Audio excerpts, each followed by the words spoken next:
Hi, I'm Chris Palmer at FARO and welcome to the PointSense for Revit 17.5 new features video.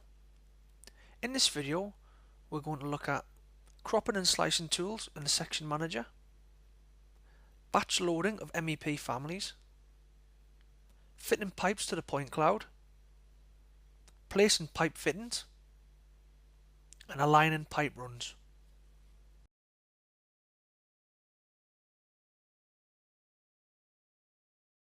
Okay, so first of all I'll just click on the info button to show you the version of PointSense that we're looking at today, which is 17.5.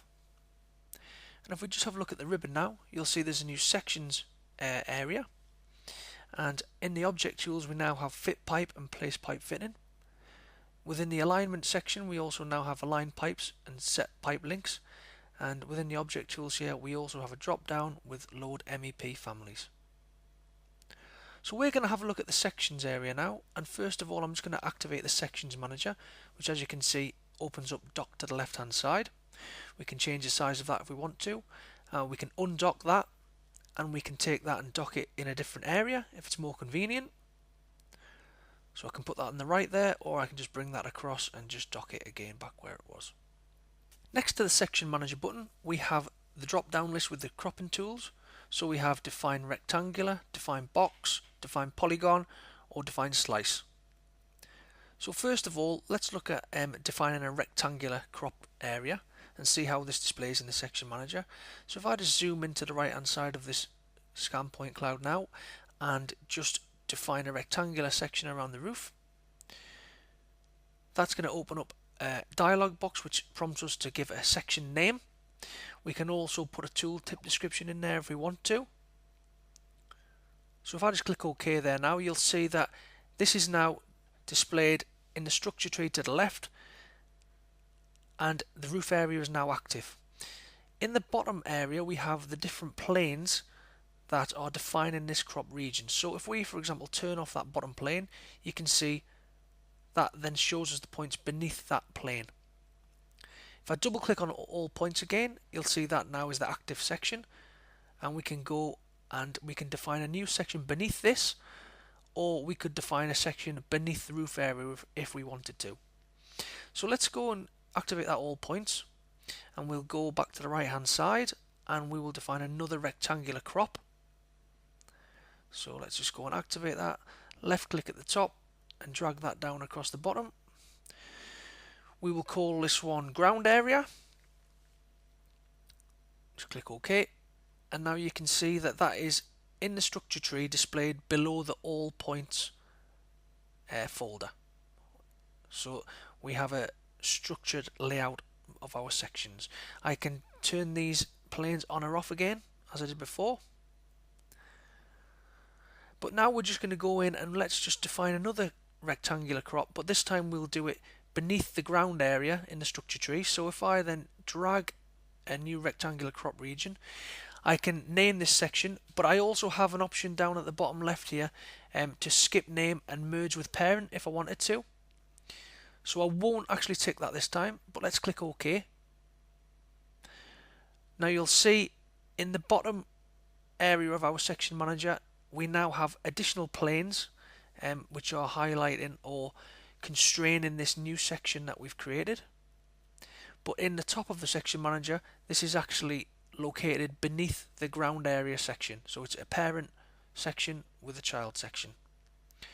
If we want to, we could actually drag this isolated plant area up to the roof area and dock it beneath that as a parent area, and you'll see now how that crops the point cloud based on the planes that we have in that roof area section now. So let's just drag that back down again.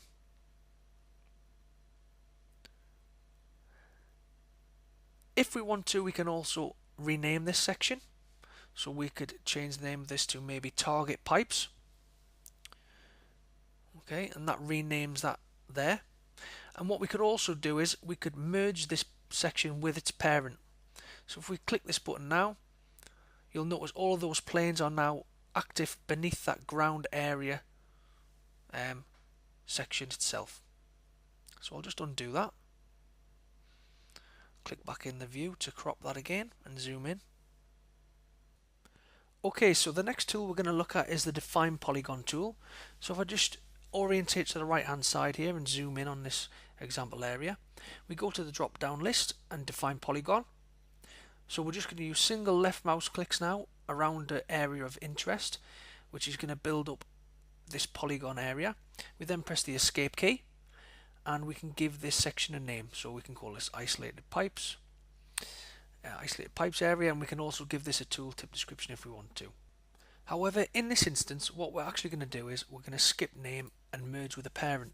So we tick this box to the bottom left here, and what that will do is it will actually skip the names that I've just put in, and it will drop this within the target pipes section. So you can see now we have target pipes, but it actually now has 9 planes defined in that area. So if we undo that now and just go back to our target pipes as they were, this time we're going to look at creating a slice. So we go to our drop down list again. This time we go to define slice, and we have some options. So we can make planes that are parallel or orthogonal to either XY, YZ or XZ plane. We can also have parallel or orthogonal planes to a plane or a line that are already in our project. So in this example I'm going to use a parallel slice parallel to an XY plane, and for the slice thickness we can change whether or not we do that within the point cloud using selections, or we can predefine that. So this time we've got a 1000 mil slice parallel to an XY plane. So one click now on my pipe, and this is going to create a 1 meter high slice at that position, which is going to be a horizontal slice. We're going to give this a name, so lower pipe level, and click OK. And now you can see we've got that slice defined. So that is currently obviously cropped by our target pipes area. If we right click on that and go to shift the slice up or down, the default value we've got here is the 1000 we created, but we can actually change that as we shift it up and down. We could actually change that to maybe, if we just click in the box and say 150, we still have a meter high slice, but we're actually moving that up and down by just 150 millimeters at a time. So close that down. What we could also do now is drag and drop that below the ground area. Okay, so what that means is that that slice is actually cropped or defined by that parent crop of the ground area. So now you can see we have that 1000 mil slice, which we move up and down, but it's actually contained within the parent ground area crop. So just different ways we can manage our sections. So let's close that one now, and we'll go back to our target area. So I'm just going to delete this slice that we created, and this time we'll look at creating a vertical slice. So go back to our target pipes again, and go back to our drop down list and go to slice. This time we're going to use a parallel plane or a parallel orientation to a YZ plane, and we're going to define this thickness within the point cloud. So we'll just press start now. One click at the start and one click at the end is going to give us the thickness of our slice. We call this one example section and click OK, and there we have a vertical slice contained within the target pipes area. That slice was about 1466 wide, but if we just change the shift value to say 500 millimeters, we can move that up and down, and that is moving that up and down along the x-axis. Okay, so we can delete that now if we want to, or go back to our all points. And the last tool I'm going to show you is the define box cropping tool. So this is linked to the section box within Revit itself. What this allows us to do is save section boxes essentially within our section manager. So if I just go now and add a text section in, so this is a text container within our section manager, and we call this box sections. I'm then going to go and activate the section box within Revit itself, and I'm going to orientate the section box to a view. So we've got this section here. If I just now go and tweak the section box slightly until we have an area of interest, so a target area. So in this example here, I've got some tanks that I might want to just crop out. So we just go and crop those tanks out using the standard section box tools. And now I go to my defined box selection and give that a name. So we can just call this section tanks and click OK. Now that is saved within our section manager. So if we go now to our properties and turn the section box off, you can see that box is still selected. Let's go and activate all points just to show this, and then reactivate the tanks, and you can see that that section box was actually saved there. I'll just delete that one out. Okay, now I'll just orientate back to our target pipe area, and we can move on to some of the features of the pipe extraction and MEP features.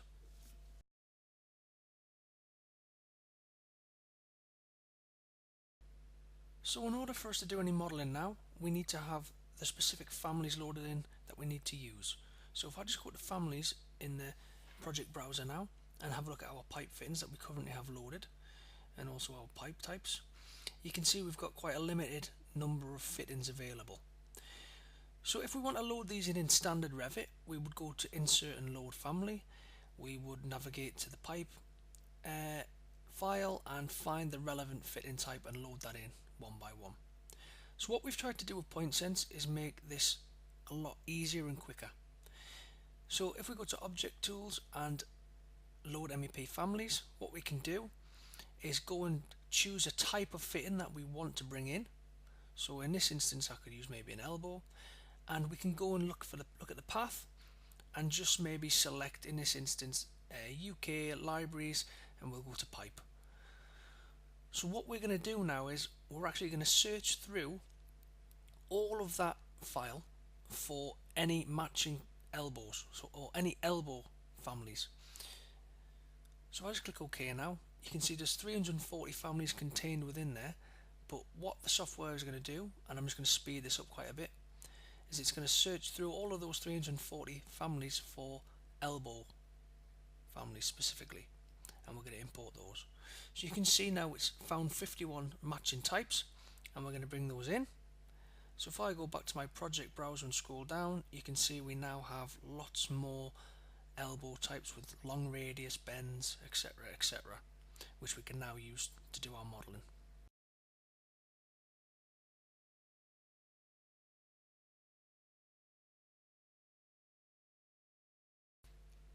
Okay, so now we're ready to fit some pipes to this point cloud.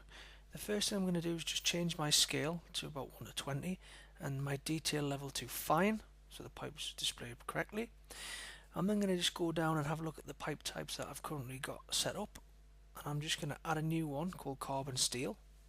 So I'm just going to duplicate this standard type, and we're just going to rename this carbon steel. And if I just look at my properties and my routing preferences, I'm just going to change the pipe segments to carbon steel, and I can also change the default elbows, T's, junctions, crosses, etc., etc. So quite standard is a long radius bend for a carbon steel pipe, so we'll just select that one and click OK.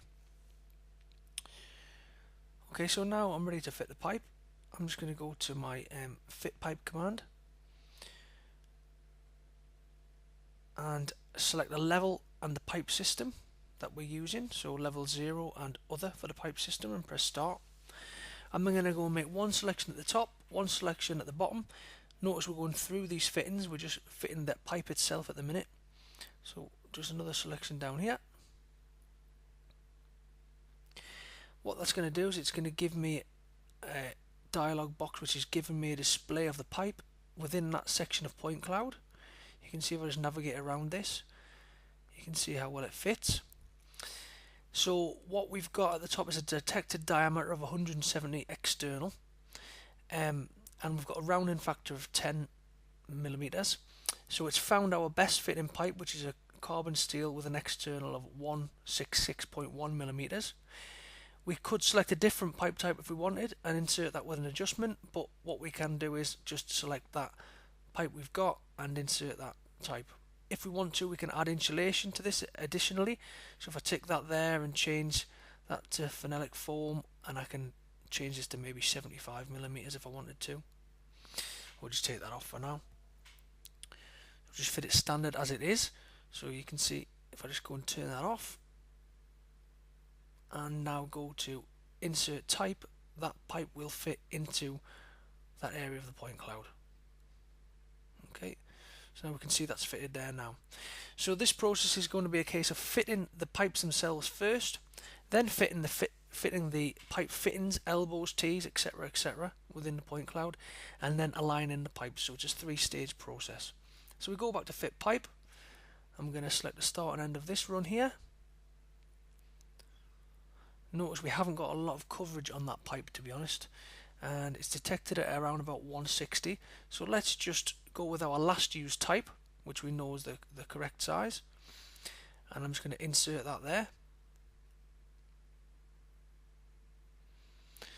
And we can have a look to see how well that's fitted again. What we could also do after this is we could use a surface deviation to check how accurately these are fitted if we wanted to do that. So that's a good fitting pipe right there. And we're just going to go now and put that last segment in. So I zoom out a little bit, come around, fit pipe again, pick the start from where the elbow is to this reducer here, and then we get the next pipe. So it's obviously given us our last used type again, which we can select if we want to, and then that one's in there as well. Okay, so this time now we're going to run the same function, but we're going to do it within the VirtuServe interface to make the selections a little bit easier. So I'm going to go to fit pipe, and I'm going to use the same settings as before, but this time we're going to make our point selections inside VirtuServe, which sends the coordinates back through to Revit. The pipe fitting will actually be done in Revit using the point cloud that's there. However, we can actually hide the point cloud off as well, which we'll do shortly. So you can see that's fitted the closest matching type. However, what I want to do is actually go and select a different type, which is carbon steel, and insert this with an adjustment. We could hide the point cloud off now as well to do all this without point clouds loaded, but if I just insert that there now, it's going to prompt me basically to change the nominal and inside diameter if I want to. For now I'm just going to click OK, and we can see that's inserted that pipe in its place. So let's go and do another one now, but this time we're going to hide the point cloud off. Remember, we did have that use hide point clouds button ticked before. So we press start. This time I'm just going to go and click those two positions on that pipe, and now we're fitting the pipes to the point cloud. However, we haven't actually got the point cloud displayed inside Revit, so it gives us a little bit better view of how the pipes are building up inside the actual interface. So I'll just select this last one there now, and we can use our last used types, and we've got 6 pipes extracted. So I'll just shut VirtuServe down now, and next we'll look at putting some fittings on pipes.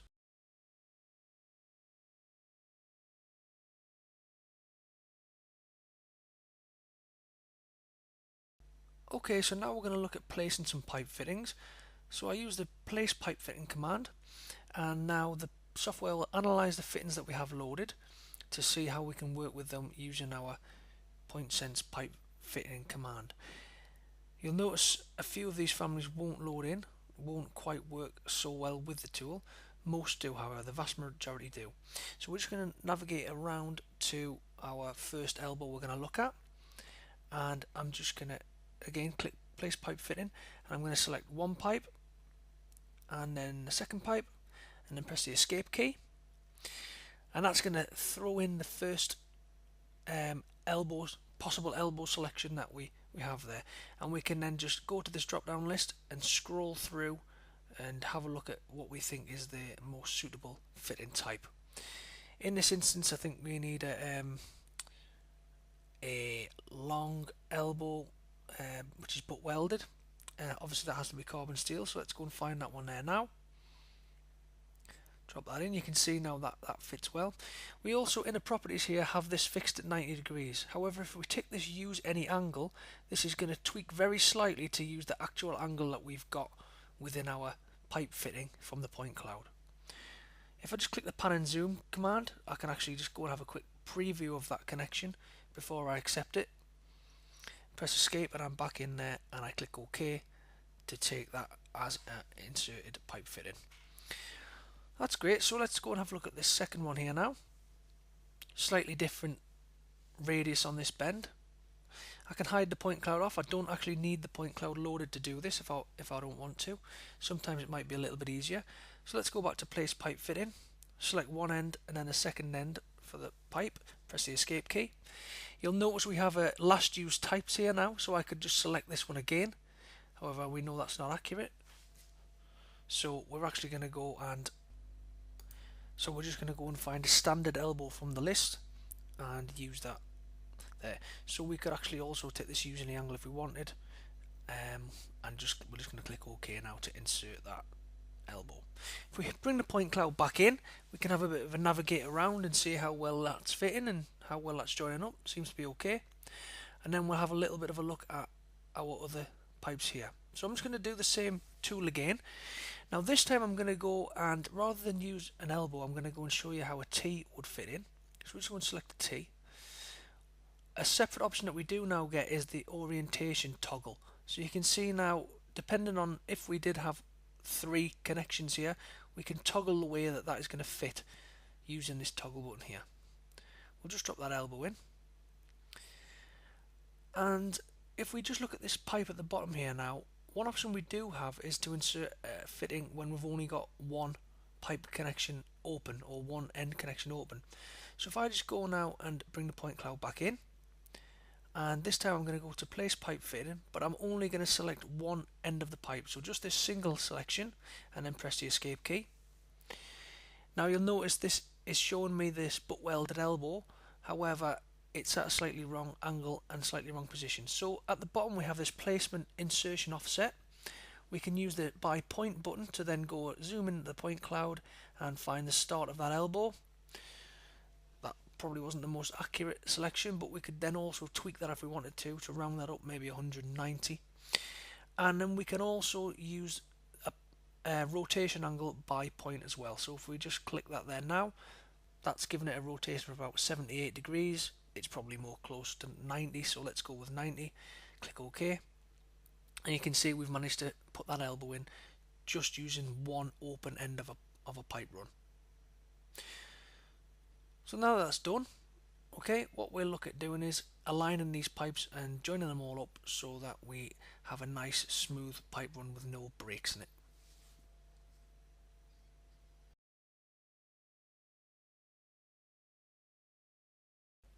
Okay, so for the alignment of pipes, we need to be very conscious of pipe links. So the pipes that we need to align to each other all need to be have links between the fittings and the pipes themselves. So if we just go to the Align Pipes tool now and select this one pipe here, you will see that the information dialog box comes up to tell us that there are 5 elements selected. Because all of these pipes are linked, if we press yes now, this will run an alignment on those pipes, all of the linked pipes and fittings, to join them up so that they are nice and accurately connected together. So if we just hide that off, if we focus maybe on the separate section here, now if we run align pipes on this, you'll see we've got 2 pipes linked, but what we can do if we want to is add and remove pipe links. So for example, if I go to set pipe link and select these 2 open connections, you'll see that now connects those with a green line. We go back and click on this with the align pipes, and now we've got 3 aligned pipes. We won't align that because that will give us quite a bad result. But then we can actually then go and remove that if we want to. So we can remove that pipe link. Now we've got 3 individual items with no links. The third option we've got for pipe links would be to do an auto link. So here we go, set pipe link auto, and you can see it's got a search tolerance of 300mm, and it's going to look at the open end of every pipe to find a additional connection. So in this instance you can see it's found 1 additional connection, which was the one we just removed, which is red, and we're going to say we need to add that 1 into our model. So if we were to go and align those pipes now, you can see those 2 are connected. The one other thing to be conscious of is that if we are to go and add extra components into our pipes, this does not break the connections. So PointSense is set up to recognize this and incorporate those into those existing pipe links. So here we are, we've added another T in. If we were to go to align pipes now, you can see now we have 7 elements. So it's broke the pipe and added the extra one in, but the pipe links have remained.